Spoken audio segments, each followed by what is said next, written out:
My name is Amanda Turner, and at 35, I've learned that family can be both your greatest strength and your deepest wound. As I helped my 10-year-old son, Marcus, navigate his wheelchair up the pristine driveway of my brother's new house, I couldn't shake the feeling that today would be different. Not because of the elegant housewarming party my sister-in-law, Victoria, had planned, but because of the envelope sitting in my office desk drawer, the one containing the final mortgage approval I'd signed off on last month. "Mom, do you think Aunt Victoria got those chocolate cookies I like?" Marcus asked, his bright eyes shining with excitement.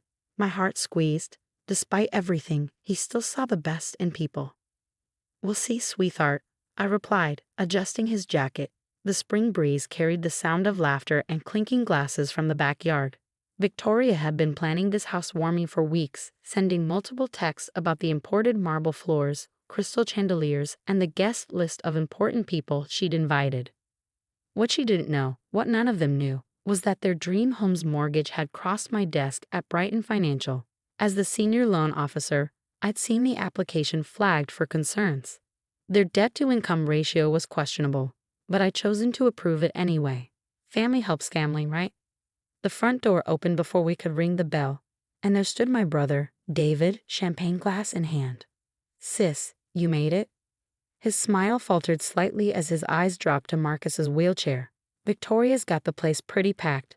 I recognized that tone, the one he'd adopted since marrying Victoria 3 years ago. The apologetic, but not really voice that preceded every exclusion, every forgotten invitation, every time Marcus was made to feel less than. "We'll manage," I said firmly, pushing Marcus's chair forward. The inside of the house was exactly as Victoria had bragged about, all white marble, crystal, and chrome. Groups of well-dressed guests mingled, their shoes clicking on the pristine floors. Marcus's wheels made a soft whirring sound as we moved through the foyer. "Amanda," Victoria's voice cut through the crowd. She approached us, perfect in her designer dress, but her smile didn't reach her eyes. "Oh, you brought Marcus." "Of course," I replied. "He's been looking forward to seeing his cousins." Victoria's face tightened. "The children are upstairs. We've set up a playroom to keep them away from the valuable items." Her gaze dropped meaningfully to Marcus's wheelchair. Before I could respond, Marcus spoke up. "The floors are really pretty, Aunt Victoria. Don't worry, Mom got new rubber wheels for my chair last week. They won't leave any marks." There was a moment of silence, broken by the sharp sound of Victoria's intake of breath. "Actually," she said, her voice dropping to a harsh whisper, "I don't think this is going to work. Do you see these floors? They're imported Italian marble. One scratch, and they're ruined. I can't have that wheelchair rolling all over them." "Victoria," I started, feeling the heat rise in my cheeks. "You can't be serious." "I am absolutely serious." She glanced around, noticing a few guests watching. "This is our housewarming, Amanda. We have important people here, David's boss, potential clients. I can't have. Well, this isn't the right environment for Marcus's condition." I felt Marcus's hand slip into mine, squeezing tight. The familiar gesture, him trying to comfort me when it should be the other way around, made my throat tight with anger. "David," Victoria called out. My brother approached, that same uncomfortable look on his face. "Tell them." David cleared his throat, not quite meeting my eyes. "Sis, maybe it's best if you come back another time. When it's just family." "Just family?" I repeated, my voice quiet but sharp. "And what exactly do you think Marcus is?" Victoria stepped closer, her voice dropping even lower. "Don't make a scene, just get out. Take your broken kid and go." The silence that followed her words felt like a physical thing. I could feel Marcus trembling beside me, could see the tears he was trying so hard to hold back. In that moment, something inside me hardened into steel. "All right," I said, my voice steady. "We'll go. But remember this moment, Victoria. Remember exactly what you said and did here today." As I turned Marcus's wheelchair around, I heard Victoria's dismissive scoff. "What's that supposed to mean?" I didn't answer. I didn't need to. Tomorrow's board meeting would do all the talking for me. As we left the house, I couldn't help but smile slightly at the thought of Victoria's face when she learned who had actually approved their precious mortgage, and who could just as easily revoke it. "I'm sorry, Mom," Marcus whispered as we reached the car. I knelt beside his wheelchair, taking his face in my hands. Never apologize for who you are, sweetheart. You're perfect exactly as you are. And tomorrow, some people are going to learn a very important lesson about family. As I helped him into the car, my phone buzzed with a text from Victoria. I hope you understand why this was necessary. Some people just don't fit into certain situations. I didn't reply. Instead, I thought about the stack of papers on my desk at Brighton Financial, the ones showing multiple issues with their mortgage application, the ones I'd overlooked out of family loyalty. Tomorrow's meeting would certainly be interesting. Marcus's voice broke through my thoughts. Can we get ice cream? I smiled, starting the car. You know what? Ice cream sounds perfect. Because sometimes the best revenge isn't about getting even. It's about rising above while watching others sink under the weight of their own cruelty. The next morning, I sat in my office at Brighton Financial, reviewing the documentation spread across my desk. Victoria and David's mortgage application told quite a story, one of overextended credit, hidden debt, and questionable income claims. I'd overlooked these red flags out of family loyalty, something that now felt foolish given yesterday's events. My assistant knocked on the door. The board members are ready in the main conference room. I gathered the files, pausing to look at the photo on my desk. Marcus at his science fair last year, beaming with pride next to his project on wheelchair accessibility in public spaces. The memory of his tears from yesterday strengthened my resolve. Mrs. Turner, Mr. Blake, the bank's CEO, greeted me as I entered. You called this emergency review regarding the Morrison property loan? Yes, I replied, distributing copies of my report. Upon secondary review, I've discovered several concerning irregularities that require immediate attention. As I detailed the issues, the undisclosed credit card debt, the inflated income statements, the questionable collateral, I saw the board members' expressions grow increasingly grave. I hadn't fabricated anything, I had simply stopped protecting them from their own financial irresponsibility. My phone buzzed halfway through the meeting. A text from Victoria. The marble floors are scratched. I knew this would happen. Your son must have damaged them yesterday. I silenced my phone, continuing my presentation. We hadn't even made it past the foyer yesterday, but Victoria's quick assumption spoke volumes about her character. Given these findings, I concluded, I recommend an immediate review and potential recall of the loan. Mr. Blake leaned forward. This is quite serious, Mrs. Turner. Why weren't these issues flagged during the initial approval? They were, I admitted. I made a personal judgment call because the applicants are my brother and sister-in-law. I now realize that was a mistake. Just then, my phone buzzed again, this time with a call from David. I declined it, but the voicemail notification followed immediately. Sis, Victoria's freaking out about the floors. She's talking about sending us the repair bill. Come on, you know how Marcus's wheelchair can be. Just be reasonable about this. The board quickly reached their decision. By noon, the recall notice was drafted. Victoria and David would have 30 days to either refinance or pay the full amount, neither of which they could afford given their financial situation. As I left the meeting, my phone rang again. This time it was my mother.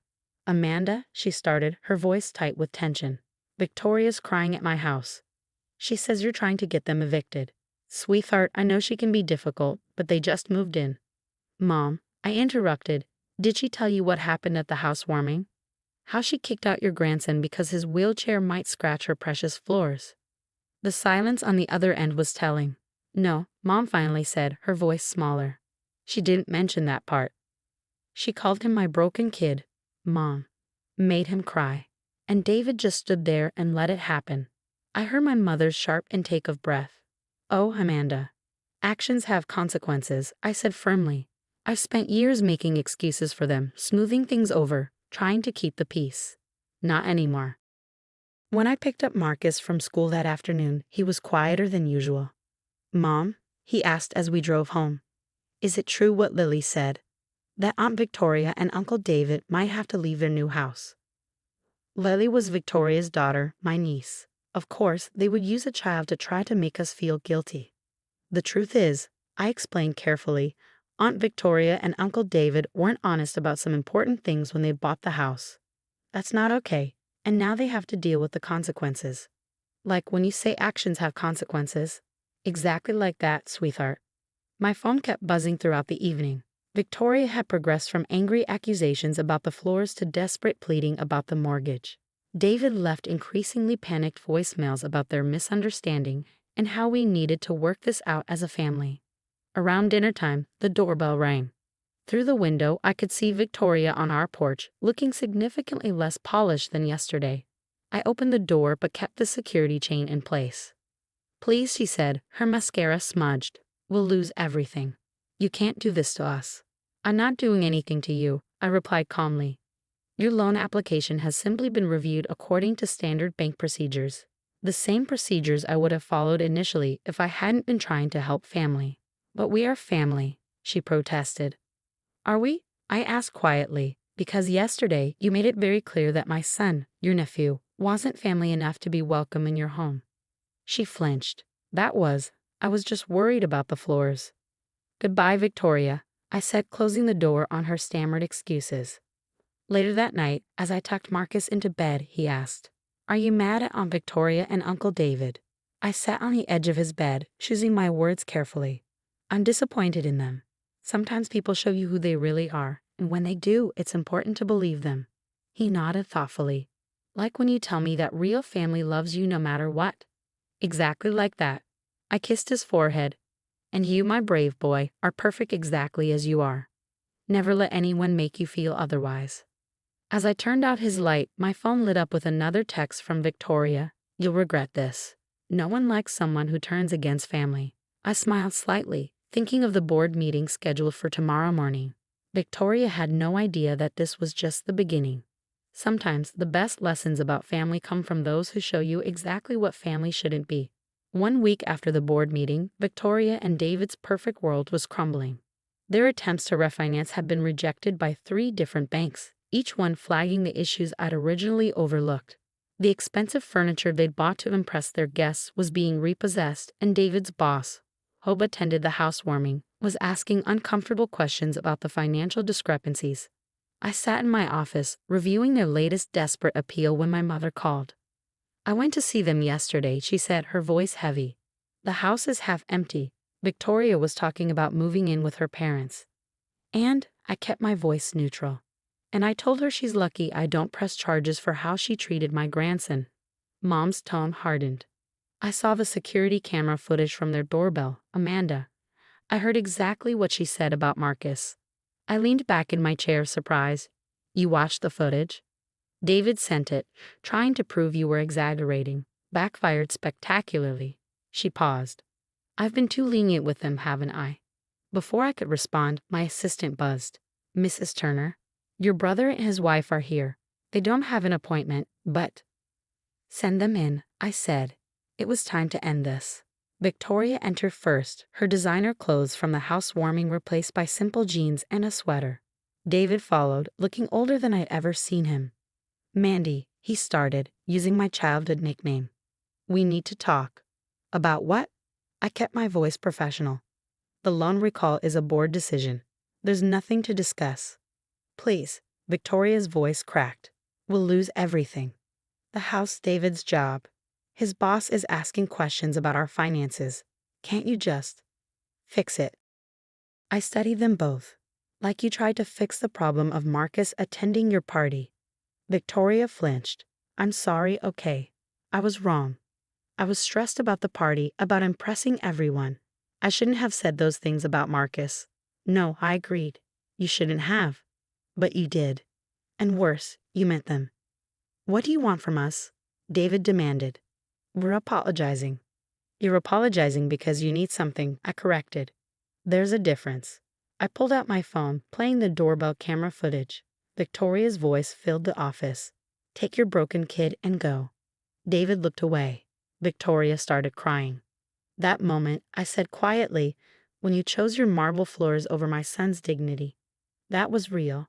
This," I gestured to their tearful faces, "is just desperation. What can we do?" Victoria whispered, "Please just tell us what you want." I leaned forward. "I want you to understand something. Marcus isn't broken. He isn't a problem to be managed or an embarrassment to be hidden. He's a brilliant, kind, amazing child who deserves better than an aunt and uncle who see his wheelchair before they see him." I stood up, gathering my files. The loan recall stands. You have 3 weeks left to either pay in full or vacate. What happens next is up to you. That's it? David's voice cracked. You're really going to do this to your own brother? No, David. You did this. Your choices, your lies on the loan application, your silence when your wife attacked your nephew. These are the consequences. After they left, I called Marcus's school to check on him. The secretary put him on the phone. Mom, we're doing a science project about accessibility in buildings. Can I interview you about bank design? His excitement warmed my heart. Of course, sweetheart. Maybe we can even visit some buildings this weekend to research. That evening, as we worked on his project at the kitchen table, the doorbell rang. It was my mother, holding a familiar photo album. Found these while cleaning, she said, sitting down with us. Look, Marcus, this is your mom when she was your age. We spent the evening looking through old photos, sharing stories, laughing. When Marcus went to bed, Mom stayed behind. Victoria called me again, she said. They're moving in with her parents next week. The house is being surrendered to the bank. I nodded, unsurprised. You know what Marcus said to me today? Mom continued. He said he's glad he has a mom who sees him, not his wheelchair. That boy has more wisdom than all of us. The next morning, I received a formal email from Victoria and David's lawyer agreeing to a voluntary surrender of the property. No more accusations, no more guilt trips, just acceptance of their situation. At work, Mr. Blake called me into his office. The Morrison property situation, you handled it exactly right. Maintaining professional integrity, even with family involved, is exactly what we need in our new Chief Risk Officer position. Life moved forward, and Victoria and David eventually found a smaller house they could afford. They sent Christmas cards but didn't invite us over. That was fine, we were done pretending. Marcus continued to excel at school, and his science project on accessibility won first place. As he received his award, sitting proudly in his wheelchair on the stage, I thought about Victoria's marble floors and smiled. Sometimes the best revenge isn't about getting even. It's about standing firm in your truth and letting others face the consequences of their own actions. Marcus taught me that just by being exactly who he is, perfect, wheelchair and all,